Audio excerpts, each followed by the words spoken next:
이런 노하우가 컨설팅을 할 때나 알려주는 것들인데 얘는 정말 저희가 그냥 있는 그대로 제가 오픈해 드릴게요. 배달의 민족은 되게 간단해요. 고객들이 가게를 선택하는 3단계를 알고 있기 때문이에요. 저희는요. 엄청 고민하셨던 건데 풀어도 요즘 배달 시장이 말이 아닌데 대표님께서는 새로운 브랜드 마라탕 출시해서 1호점이 대박났잖아요. 배달의 민족에서 빠르게 매출을 올리는 대표님만의 노하우를 말씀해 주실 수 있나요? 최근에 이제 배달 시장이 정말 어려워요. 근데 저희가 이번에 오픈한 마라탕 매장은 그럼에도 불구하고 좋은 성과가 나왔는데 오픈한 지 한 달 만에 리뷰가 300개가 됐고요. 그다음에 일매출이 현재 주말에는 한 60만 원 정도 나오고 있고요. 그다음에 평일은 80만 원 이상 나오고 있는데 중식하고 아시안 카테고리만 들어간 데 불구하고 이제 이 정도 매출이 나오고 있습니다. 저희가 이제 이렇게 배달 민족에서 신규 매장을 빠르게 맛집 랭킹에 올리고 매출을 만드는 이유가 사실상은 되게 간단합니다. 배민을 사용하는 고객들이 마음에 드는 가게를 선택하는 3단계를 알고 있기 때문에 그 단계별로 어떻게 해야 하는지에 대한 노하우가 정말 많이 쌓인 거죠. 이걸 알면 지금 배달 장사 시작하시는 분들이나 맛집 랭킹에 진입하고 싶은 분들에게 정말 큰 도움이 될 거예요. 반면 아마도 월 3천만 원 이상 매출을 내는 사장님이나 배민을 계속 연구하신 분들에게는 너무나도 당연하고 공감이 되는 내용일 겁니다. 이런 분들은 이미 잘하고 계신 분들이고 제 영상을 보시면서 지금 내 가게에 조금 더 보완하면 좋겠다 하는 꿀팁들을 얻어가셨으면 합니다.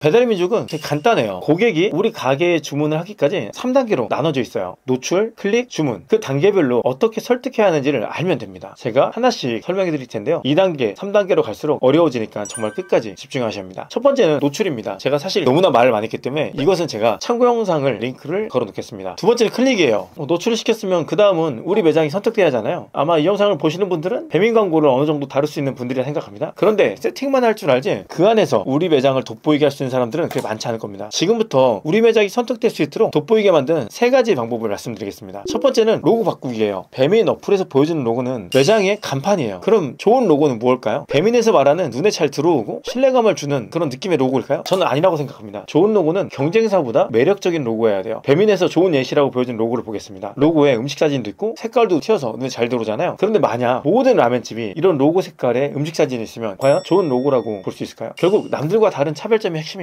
그냥 눈에 띄는 색상이 중요한 게 아니라 남들보다 눈에 띄는 색상이 중요한 겁니다. 실제 제가 운영하는 국밥 브랜드를 예로 들어보겠습니다. 먼저 경쟁사 국밥집 로고를 보겠습니다. 대부분 빨간색이 들어가 있어요. 글씨는 궁서체이고 크기가 작습니다. 저희 임사부 국밥은 경쟁사랑 달라 보이게 밝은 노란색을 메인 컬러로 사용했고 눈에 띄게 만들었어요. 글씨를 1.5에서 2배 정도 키워서 로고 이름을 한눈에 볼 수 있도록 했습니다. 어떤가요? 만약에 여러분들이 검색창에 국밥이라 치고 난 다음에 국밥집이 뜰 거잖아요. 누가 봐도 국밥집 중에서 가장 로고가 잘 보이는 곳일 겁니다. 두 번째는 가게 이름이 직관적이어야 돼요. 그리고 명확하게 타겟을 잡아야 돼요. 배달은 직관적인 가게 이름이 필요합니다. 아마 저희 매장 지금 보시면 해장요리 전문 임사부 국밥이라고 되어 있어요. 임사국밥이면 국밥집이라는 거 알겠죠? 해장요리 전문. 왜 해장요리 전문을 넣냐? 저희가 국밥을 이제 조사하면서 리뷰를 정말 많이 분석을 했었어요. 근데 대부분 해장이라는 단어가 굉장히 많이 나오더라고요. 그래서 아예 저희는 타겟팅으로 해장요리 전문점으로 가자고 해서 이 이름을 직관적으로 만들었습니다. 만약에 뭐 국밥을 빼고 그냥 정훈식당 이렇게 직관적이지 않은 애매한 이름을 넣었을 때는 고객들이 과연 선택을 할까요? 배달의 민족 대다수가 내가 지금 뭐를 먹겠다라면서 검색을 하는 경우가 진짜 많거든요. 그 목적 구매에 맞게 타겟팅을 해야 돼요. 고객이 선택할 수 있게끔 완전히 직관적으로 브랜드명을 지어야 합니다. 세 번째는 대표 메뉴 이름 활용이에요. 여러분들 대표 메뉴 이름은 어떻게 되어 있나요? 만약 평범하거나 단순 재료가 나열되어 있다면 저는 당장 바꾸길 바랍니다. 메뉴명은 이름 앞에 강조하고 싶은 내용이나 혜택을 적는 게 좋습니다. 앞단에 가로를 쳐서 주문 폭주 같은 단어도 좋습니다. 보는 사람들을 후킹시킬 수 있는 메시지가 될 수 있기 때문입니다. 그런데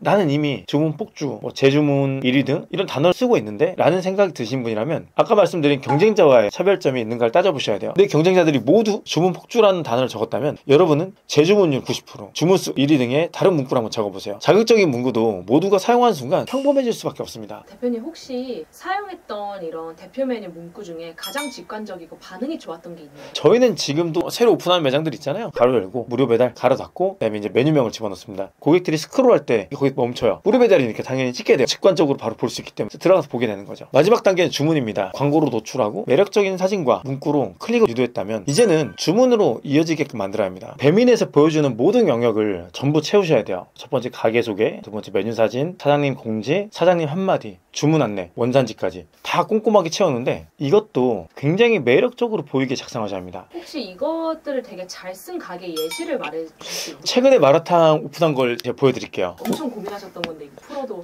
괜찮아요. 진짜 이거는 너무너무 중요한 거기 때문에 이런 노하우가 정말 이건 컨설팅을 할 때나 알려주는 것들인데 얘는 정말 저희가 그냥 있는 그대로 제가 오픈해 드릴게요. 저희 마라탕 브랜드를 가면 바로 직관적으로 제가 얘기했잖아요. 300년 전통 4천 비원 마라탕 바로 떠요. 들어가면 6가지 골라먹는 리뷰 이벤트라고 첫 번째로 딱 떠요. 그 내용이요. 왜냐면 보자마자 바로 리뷰 이벤트가 있다라는 것들을 보여주는 거예요. 그러니까 매력적으로 만들어주는 거죠. 그 다음에 얘를 클릭하면 우리 메뉴의 가치를 적어주는 거예요. 왜 우리께 좋은 건지, 왜 300년 전통 비원 마라탕인지에 대한 소개가 들어가는 거죠. 되게 똑똑하네요. 리뷰 이벤트로 이렇게 클릭하게 해놓고 거기서 그 브랜드의 가치를 읽게끔 설계를 한 거네요. 그쵸, 설계한 거죠. 자, 그리고 메뉴 사진들인데 어떤 거는 탑에서 찍고 어떤 거는 사이드에서 찍은 것들이 있어요. 탑에서 찍는 것들은 되게 푸짐하게 아니면 다양한 종류를 제공할 때는 탑에서 찍는 게 제일 좋아요. 그리고 단품, 꼬바로우나 어양가지 튀김이나 얘들은 사이드에서 사진이 찍혀 있을 거예요. 그 이유는 뭐냐? 이게 다양한 재료가 들어간 게 아니잖아요. 탑에서 찍으면 되게 빈약해 보여요. 그래서 이런 것들은 사이드에서 찍은 사진들이 들어가는 겁니다. 여기 이제 정보 원산지라고 있어요. 클릭하고 들어가면 가게에 대한 정보가 나옵니다. 원산지하고요. 꼭 가게 속에 여러분 사진을 넣어야 돼요. 근데 사진 보세요. 전부 다 탑에서 찍은 사진일 거예요. 그래서 한눈에 고객들한테 이 푸짐함을 보여주고 풍성하게 들어가는 다양한 재료를 보여줄 수 있게끔 만들어졌습니다. 이렇게 고객한테 흥미를 끌게 만들어주는 거죠. 그리고 난 다음에 가게 소개에 들어갑니다. 우리 가게에 대한 소개가 들어가고요. 그리고 원산지 같은 경우는 수입산을 먼저 노예되는 게 아니고 스타트는 쌀, 국내산들 있잖아요. 재료들. 국내산 자료가 먼저 표기를 해놔야 돼요. 가게 이미지를 좋게 만들어줬기 때문에 국내산부터 표기하는 게 가장 좋습니다. 자, 그리고 이제 리뷰를 클릭하게 될 거예요. 고객들이요. 그러면 꼭 이 사장님 공지에는 직관적인 사진이 들어가줘야 돼요. 어떤 리뷰 이벤트를 하는 건지. 혜택에 대한 것들 계속 보여줘야 돼요. 매장 사진 보여주고 그런 것보다는 리뷰 들어오면 리뷰 이벤트가 뭔지 보러 온단 말이에요. 그러면 직관적으로 보여줘야 돼요. 그 다음에 마지막으로 사장님 한마디라고 여기에는 그런 내용도 써줘야 돼요. 간혹 보다 보면 이제 반복적으로 나오는 클레임들이 있어요. 저희를 보면 뭐 나무가지처럼 보이는 것은 저희가 천연 향신료가 들어갔기 때문에 열계 수입이나 팔각, 정향 등 이런 것들을 다 안내를 해주는 거예요. 이렇게 별거 아닌 것 같지만 사진 하나조차도 문구 하나조차도 다 이렇게 계획적으로 들어갑니다. 고객이 흥미를 느낄 수 있게끔. 그래서 여러분들 앱을 세팅할 때 이런 식으로 고객이 관심을 갖게끔 만들어줘야 합니다. 임사부 브랜드를 따라하면 되겠네요. 따라하셔야죠. 근데 저희도 정답은 아니에요. 저희도 굉장히 잘 되고 있고 인기 많은 매장들 있잖아요. 저희도 당연히 벤치마킹 해요. 당연히 잘 되는 분들 거를 배워야 돼요. 여러분들은 내각이니까 나만의 스타일로 계속 꾸밀 거예요. 그게 아니라 지금 저희처럼 클릭할 때마다 고객의 흥미를 가질 만한 문구나 사진을 다 들어가 줘야 돼요. 혹시 가게 꾸밀 때 주의할 점은 없나요?